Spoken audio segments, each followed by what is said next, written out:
बिस्मिल्लाहिर्रहमानिर्रहीम। Views with news to you के साथ हाजिर हैं। सियासी बातें बहुत कर ली, आपके सामने ही है। रोज़ एक नया किस्सा कहानी, कप्तान ने ये कर दिया, हुकूमत ने वो कर दिया, आर्मी चीफ ने ये कर दिया। लेकिन आजकल एक वाक़यात दो जो है ना वो बड़े मीडिया में इन हैं। हनी ट्रैप, एक कोई पुलिस का ऑफिसर है जनूबी पंजाब के किसी ज़िला में, वो उसको हनी ट्रैप किएगा मुल्तान में, तो डीसी साहब हैं। और एक ये मशहूर एक राइटर कह लें ख़ुद को, वो अपने आप को प्रोड्यूसर, डायरेक्टर, फिल्म साज, पता नहीं कौन कौन से साज कहते हैं, खलीलुर रहमान कमर। लेकिन इसके ऊपर जो उनके साथ हुआ, जो हनी ट्रैप हुआ, वो आमना रूज, उनकी कुछ वीडियोस भी आई काबिल एतराज़, उनके ऊपर उनका एक मौक़िफ़ भी आया। लेकिन आज जो हम बात करेंगे, मैं बजाय इसमें कि तफसील में जाऊँ, क्योंकि ज़ाहिर है आप लोगों के पास भी इतना वक्त नहीं होता कि हमारी जो है वो इस तरह की गुफ्तगू सुन सके। आप भी मुद्दे पे जानना चाहते हैं। मेरे साथ इस वक्त मौजूद हैं टीपू सुल्तान साहब, मशहूर ड्रामा जो टीपू सुल्तान में टीपू सुल्तान का रोल अदा करने वाले। वैसे तो बशारत उनका नाम है, तो लेकिन हम सब चूँकि हम सब उम्मीद से मेरे साथ चौधरी परवेज़ भाई बनते थे। माशाल्लाह एक मशहूर प्रोड्यूसर हैं, राइटर हैं, डायरेक्टर हैं, और सबसे बड़ी बात ये है कि एक इंतहाई मेरे अच्छे दोस्त हैं, भाइयों जैसे हैं, अच्छे इंसान हैं, और सच बोलते हैं और टका के बिस्ती भी करते हैं, इसमें कोई शक नहीं। ये मैं इनके मुँह पे भी कह रहा हूँ, लेकिन हकीकत पर मबनी होती है। ज़माने के, मुआशरे के दुखों के सताए हुए हैं, लेकिन जो सच है, हक है, जिससे टकराना है, टकरा जाते हैं, उससे वे पीछे नहीं हटते। इनका खलीलुर रहमान कमर के साथ बड़ा पुराना वास्ता है, बल्कि मैं कहूँगा कि इस शोबे में लाने वाले ही खलीलुर रहमान कमर को ये टीपू सुल्तान थे। तो उनका हम शुक्रिया अदा करते हैं। टीपू साहब, बहुत शुक्रिया आपके वक्त देने का। ये कैसा हनी ट्रैप है कि पूरा मीडिया ही जो है जनाब उस बंदे ने हाईजैक कर लिया है। वालेकुम अस्सलाम जनाब सदीक साहिब साहब। आप कोई पहले आदमी नहीं है जिसने मुझे फ़ोन किया है, ना कोई आप पहले आदमी है जिसने मुझे इसके बारे में सवाल करने के लिए पूछा है, ना ही आप पहले आदमी हैं जिसने मुझे कभी इससे पहले भी ना पूछा हो खलीलुर रहमान कमर के बारे में। मैं बिल्कुल इस बात को, ये बात एक ऐसा जिसे कहते हैं ना छुपा हुआ सच है जिसका सबको पता है। तो बताएं ना सच, वो छुपा हुआ सच कमर जो बताएं। है उसको इंट्रोड्यूस मैंने इस हवाले से जरूर करवाया कि जब वो एक मुश्किल वक्त में था और उस वक्त उसको एक मदद की जरूरत थी, तो जब भी कोई एक दोस्त दूसरे दोस्त को बुलाता है तो आप उसकी मदद जरूर करते हैं जितनी आप कर सकते हैं। इसकी आपके साथ दोस्ती कब हुई? देखिए, ये असल में इस वक्त जो जरूरी एलिमेंट है, जो मैं इससे भी ज़्यादा जरूरी समझता हूँ, ये जो दोस्ती है, बाकी ये जो लाजमी बात है कि ये वाला एक लंबा सिलसिला है। ओके। इससे पहले जो जरूरी बात है जो मैं कहना चाहता हूँ, क्योंकि हम सब लोग अपने अपने घरों में बैठे हुए हैं और हर एक के मोबाइल फोन के ऊपर इस वक्त जो इस स्कैंडल के ऊपर चीजें चल रही हैं, वो बच्चे भी देख रहे हैं, वो बड़े भी देख रहे हैं, वो हमारी माएँ भी देख रही हैं, वो हमारे बुजुर्ग भी देख रहे हैं। सबसे जो पहली चीज है मेरी, जो इसके दरखास्त है मेरी, ना खलीलुर रहमान कमर के साथ कोई हमदर्दी है, ना मेरी उस ग्रोह के साथ हमदर्दी है जिसने ये सारा कुछ किया है। मेरी हमदर्दी है मेरे घर के साथ, मेरे मोहल्ले के साथ, मेरे शहर के साथ, मेरे मुल्क के साथ। और ये मैं किसी के अब्बा के साथ कोई एहसान नहीं कर रहा जो मैं कह रहा हूँ मुझे हमदर्दी है। हर शख्स को अपनी जाए पैदाइश, अपने मुल्क से इसलिए मोहब्बत होती है कि वो उसकी शनाख्त होता है, उसकी वजह से आप जाने जाते हैं। जी। मुझे अफसोस इस बात पे है कि जिस तरह से ये स्कैंडल एक हुआ या नहीं हुआ, इसका सबूत हमारे पास नहीं है। आप क्या समझते कि ये वाकया हुआ ही नहीं है? मैं यही बात कह रहा हूँ कि हम लोगों के पास ये सबूत नहीं है कि ये वाकया हुआ और या टिप्पू नहीं साहब, हुआ। उस बंदे ने एफआईआर कटा दी, उसके वो मुल्जमान सामने आ गए, वो खातून जेल चली गई, दीगर मुल्जमान पकड़े गए। आप कह रहे हैं कि हमारे पास सबूत नहीं है? चलिए हम इसी पर बात कर लेते हैं। आप कहते हैं उसने एफआईआर दर्ज करवाई, जो वहाँ प्रेस कॉन्फ्रेंस की गई जो पहली दफा, और मजे की बात यह है कि मुझे लोग इस चीज के वीडियो लिंक्स और इसकी चीजें और जो वीलॉग होते हैं उसके लिंक ऐसे भेजते हैं जैसे मैं तो भाई आप है ना, आपने मुतारफ कराया उसको इस फील्ड में, इसमें तो कोई शक नहीं। लेकिन मैं एक बात कहना चाहता हूँ कि देखिए, हर दफा कोई एक बंदा एक बंदे को लेके आने का सबब बनता है। जब वो सबब बनता है, उसके बाद जो शख्स आगे तरक्की करता है, उसका अपना टैलेंट होता है, उसकी वजह से वो आगे जाता है। और वो कहते हैं ना, तो इज्जत में तशाओ, वो तुझको में तशाओ, उसको अगर किस रब ने इज्जत दी है तो उसमें कोई टैलेंट होगा। और अगर अब वो इस वक्त किसी केस में जकड़ा गया तो उसने कोई गलती की होगी ना, तो जकड़ा गया। ये खुदा की मर्जी के बगैर एक पता नहीं हिलता। पहली बात तो इस पर हम सब तय हैं। बिल्कुल।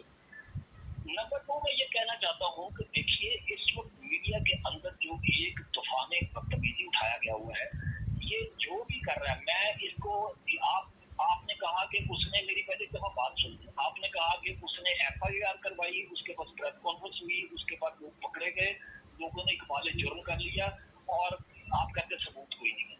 मुझे अपना एक एक करके जवाब दीजिए।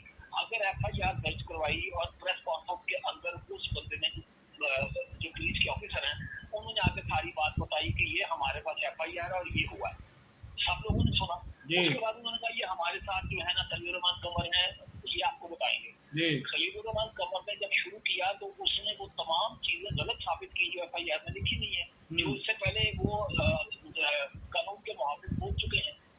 उन्होंने कहा कि FIR दिखाई गई, सुप्रीम कोर्ट तो बार बार तो लोगों को रट गई है। FIR में लिखा हुआ था कि मुझे एक अननोन नंबर से फोन आया, और मैंने वहां पर जब ये बात हुई तो मैं कुछ घंटों के बाद वहां पर चला गया। 4 बजे गया, 3 बजे गया, ये एक सेकंड इशू है। जब पुलिस ने कहा कि मैं वहां गया, तो उसके बाद एक रिपोर्टर, जो कि रिपोर्टर का काम यही होता है, एक्चुअली रिपोर्टर ने वो पूछा जो हकायक और जो सवाल उनके जहन में आए। ये खलील रहमान कमर का या किसी का लिखा हुआ ड्रामा नहीं था कि जो डायलॉग उसने लिखे होंगे सारे बंदे वही बोल रहे हैं। तो रिपोर्टर ने पूछा कि आपके तो उसके साथ एक हफ्ते की आपकी बातचीत थी, आप कहते हैं अननोन नंबर है। तो खलील रहमान ने कहा मेरे तो उसके 15 दिन से ज्यादा की जो है ना बातचीत होती रही है। पहली बात नहीं गलत साबित हो गई, तो या FIR जिसके बारे में शुरू से बताया गया वो झूठ थी, या खलील रहमान कमर झूठ बोल रहे हैं। पहली बात गलत हो गई। दूसरी बात, ये मैं आपको इसलिए बता रहा हूँ कि ये हमारी हिस्ट्री क्लियर होनी चाहिए, हम किस तरफ को जा रहे हैं। उसके बाद दूसरी चीज ये हुई कि उसके अंदर ये बताया गया कि हमने इन मुलजमान तक पहुंच गए और हमने इनको कहा कि आप क्यों रिपोर्ट नहीं करवाते, आप रिपोर्ट करवाएं। और उन्होंने रिपोर्ट करवाई। आप देखिए कि मुझे कानून का पता नहीं है ना, मैं जानता हूँ कि ये जो हो रहा है दुरुस्त है या गलत है, क्योंकि मेरा कानून से कोई लेना देना नहीं है। जो कानून है मेरी मर्जी से रास्ता दिख रहा है। सही। लेकिन मुझे बताइए कि ये कैसे होता है कि कोई एक जुर्म हो और उस जुर्म के लोग जो है वो आइडेंटिफाई कर लिए जाए, और फिर जिसके साथ जुल्म हुआ है उसको इस बात में तैयार किया जाए कि वो FIR करें। और फिर उसके बाद जैसे ही वो प्रेस कॉन्फ्रेंस के बीच में ये बात हुई, तो उसके अंदर उसी प्रेस कॉन्फ्रेंस में कहा गया कि किसी एक रिपोर्टर ने और सवाल पूछा, क्योंकि रिपोर्टर जो है वो तो बात की खाल निकालते हैं। एक और रिपोर्टर ने पूछा कि उनकी शक्लें नहीं आ रही थी, उनकी आवाजें आ रही थी। उन्होंने पूछा कि आप ये बताइए कि ये जो पूरा ग्रोह है, क्या ये जराए पेशा अपराध है? तो उन्होंने कहा कि एक पॉज के साथ हाँ। तो पूछा कि इन्होंने पहले किस किस के साथ ये किया हुआ है? तो उन्होंने कहा कि इनका रिकॉर्ड है कि ये मुख्तलिफ जगहों पर इन्होंने कब्जा माफिया टाइप लोगों को डराना, इस तरह की चीजें उन्होंने की हुई है। तो उसमें उन्होंने अगला सवाल किसी और बंदे ने पूछा कि इनके पास जो इन्होंने लोगों के साथ किए हुए हैं उनके कोई और केस रिकॉर्ड है? तो जवाब मिल रहा है कि हम उन लोगों को कह रहे हैं कि आप घबराएं नहीं, आप जो है ना रिपोर्ट करवाएं। अच्छा चले, वो तो आ गई ना आपकी तरफ, क्योंकि अब आपकी की बात बताइए मुझे। ये इसके बाद मैं आगे आपकी बात सुनूंगा। जब फर्ज करें कि हम 6 बंदों को या 4 बंदों को जो कि मुजरिम हैं उनको सजा मिलनी चाहिए, जिसने किया हुआ ना उसको तो टांग देना चाहिए। लेकिन मुझे बताइए, हम तो सीखते हैं मीडिया से, हम तो देखते हैं प्रेस कॉन्फ्रेंस। तो मुझे बताइए ये कैसे होता है कि एक जुर्म हो गया था, हम लोगों को कह रहे हैं कि हाँ तुम इसके नहीं कराओ। ये मुझे बड़ा अजीब लगा था। हो सकता है कि उनकी स्ट्रेटेजी के हिसाब से सही हो। अब मसला ये है कि इस वक्त मीडिया में जो गंद उसने किया, जो उसकी गंदी वीडियोस आई, जो उसने गंदी बातें की, वो सारा कुछ फ्लैश किया जा रहा है। ठीक है, उस फ्लैश करने का नुकसान क्या हो रहा है कि हमारी यूथ सारा कुछ बजाय इसके कि वो कोई पॉजिटिव काम करें, बजाय है, इसके पहले हम लोगों ने उनको पॉलिटिकली इन्वॉल्व किया हुआ है। वो कहता है कि वो वाली जो है ना पार्टी जो ठीक नहीं, दूसरा कहता है वो वाली पार्टी ठीक है। पहले हमने अपने यूथ को वहां पर फंसाया हुआ है, वहां से हम निकले तो अब हम क्या दिखा रहे हैं कि देखिए जी वो उसने इस तरह की गंदी चैट की, उसने फलां औरत को बरगलाया। ये सारा तफ्तीश का काम था, कानून का काम था। जो मीडिया के ऊपर लोगों को हम क्या कर रहे हैं, जो कच्चे ज़हन है उनको हम क्या कर रहे हैं, उनको हम मजे दिला रहे हैं ये चीजें पढ़ा पढ़ा के। मुझे तो ये बड़ा अफसोस होता है कि पहले खलीलुर रहमान कमर के ड्रामे मेरे जानने वालों में और मेरे घर में और मेरे दोस्तों के घरों में देखने इसलिए बंद किए गए कि ये कोई मैं इसे बोल फिक्रा नहीं बोलता जिसके अंदर आप कोई गंदी गुफ्तगू करें या कोई गंदा इशारा करें या कोई गंदी मिसाल दें। बहुत बड़े बड़े राइटर्स, नामवर राइटर्स हैं, लोग उनको असल में कॉपी करने के लिए उन्होंने भी ये किया है। तो उन्होंने कोई इसके साथ अपनी अखलाकियात का लेवल साथ रखा था, जो मशहूर राइटर है जिनको लोग कॉपी करते हैं। अब मुझे बताइए कि इस वक्त ये वो हो रहा है, ये मैं नहीं समझता कि ये खलीलुर रहमान कमर या वो जो दूसरा इसके अंदर ग्रोह शामिल है, ये दोनों लोग मुझे नहीं लगता इसमें शामिल है, जो मेरा अपना जाती ओपिनियन है। इसलिए कि मुझे बताइए कि अगर ये जुर्म हुआ है, अगर वो वीडियोस वहां पर अपलोड हुई हैं, इसका मतलब है कि दोनों ने जुर्म किया है।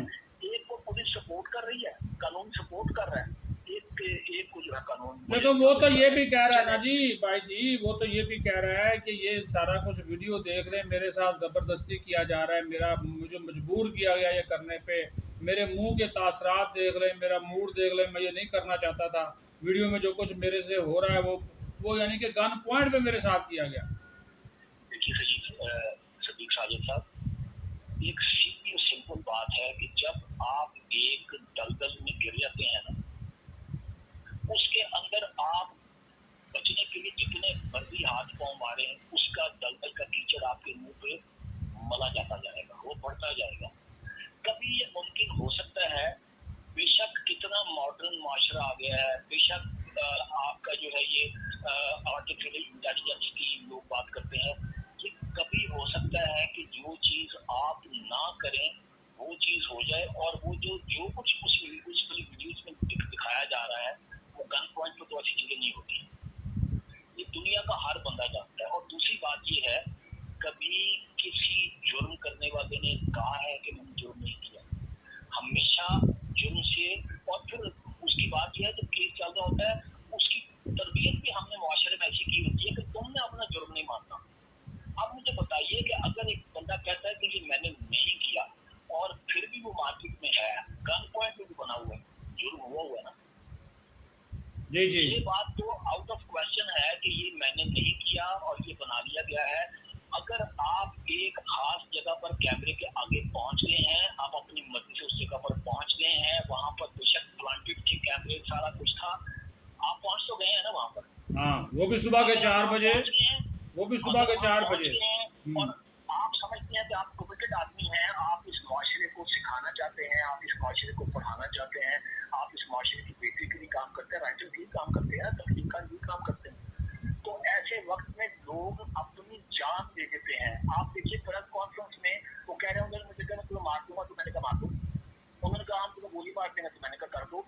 जब आप इतने ब्लंट हैं, तो जब आपको कैमरे के सामने लेके जाया गया, वो तो गन है, वो तो बंदूक है जिसके सामने आपने कहा मुझे मार दो, बिल्कुल आपने ब्लंटली कहा। तो आप कैमरे के सामने उनके सामने उनकी मर्जी की चीजें करते रहे, जिसमें अभी उन्होंने आपको ये भी नहीं कहा कि कलमा पढ़ लो, जिसमें आपको उन्होंने ये भी नहीं कहा कि हम तुम्हें मार देंगे। यहाँ तो वो कह रहे हैं कि मुझे उन्होंने कहा हम तुम्हें मार देंगे, तो मैंने कहा मार दो। देखिए ये जो है ना, एक जिंदगी है, ये ड्रामा नहीं है। राइटर जब लिखता है वो अपनी मर्जी से एक कॉन्सेप्ट लिखता है, डायरेक्टर के साथ मिलकर रोज के मुताबिक उसकी कई चीजें चेंज कर ली जाती हैं, कई चैनल की रिक्वायरमेंट के हिसाब से चेंज कर ली जाती है, लेकिन जो जिंदगी है उसके अंदर कोई चीज चेंज नहीं होती। नहीं आप चूंकि आपका इसके साथ शुरू से तल्लुक वास्ता रहा है, ये शुरू से कोई ठरकी आदमी है। वैसे दूसरी बात ये है कि क्योंकि वक्त बड़ा कम है हमारे पास, दूसरे ये बताएं कि ये इसको तो मुख्तलिफ टीवी प्रोग्रामों में बुलाया जाता होता है ना कि इंसान शोहरत का भूखा है, तो उस किस्म की हरकतें करता है कि मैं मशहूर हो जाऊँ। वो शोहरत इसके पास ऑलरेडी थी, बेशक मुतनाज़ा बहुत से इसने प्रोग्राम किए, अजीबो गरीब औरतों के बारे में बातें करता था, अब इसने ये काम कर दिया। इस तरह शोहरत के लिए कर रहा है, ये वैसे ठरकपन है। देखिए ये जो आपने बात की है ना, धड़कपन, ये तो एक बड़ा लंबा टॉपिक है। इस पर कम से कम 15-20 प्रोग्राम हो सकते हैं, जब से लेकर उसकी मेकिंग के अंदर सारा कुछ क्या कुछ होता रहा है। लेकिन जो सबसे इम्पोर्टेंट चीज़ है, हम लोग इस वक़्त किसको डिस्कस कर रहे हैं? खलीलुर रहमान कमर को। और हम किसको डिस्कस कर रहे हैं? जिस ग्रो नहीं किया।